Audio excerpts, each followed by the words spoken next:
I conti del Comune di Nuoro non quadrano, la situazione continua a peggiorare, i debiti fuori bilancio e più in generale la pesante esposizione debitoria non sono l'unico problema del nostro bilancio.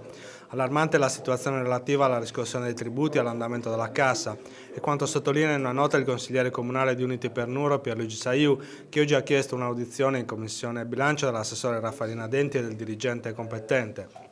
Che le cose non fossero messe bene era noto a tutti, scrive Saiu, però i conti peggiorano e bisogna assolutamente fare qualcosa se vogliamo salvare la città dal dissesto. Durante l'ultima seduta del Consiglio Comunale, rileva l'esponente dell'opposizione, l'amministrazione Sud ha approvato l'ennesima rinegoziazione dei mutui. Saiu la definisce un'operazione di corto respiro che sposta dal 2040 al 2042 la scadenza di 163 mutui, ingessando ulteriormente il bilancio e rimandando ancora pagamenti comunque dovuti. Secondo Saiu, il problema vero dei conti del Comune di Nuoro è che si spende più di quanto non si incassi.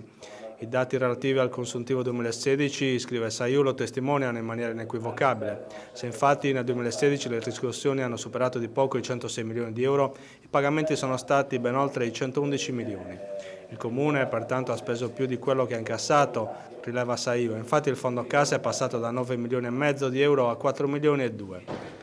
Per il consigliere Saiu i dati sulla riscossione dei tributi non possono che preoccupare. A fronte di accertamenti per quasi 21 milioni di euro ne sono stati incassati poco più di 13. Il Comune di Nuoro quindi ha riscosso nel 2016 solo il 63% dei tributi che gli spettavano. Per Saiu ancora una volta la voragine dei conti è collegata alla tassa sui rifiuti. A fronte di accertamenti di poco superiori a 6 milioni e 8, le riscossioni non arrivano a 4 milioni e 2. In altre parole, i rifiuti generano nel bilancio comunale, conclude Saiu, un buco di oltre 2 milioni e 600 mila euro.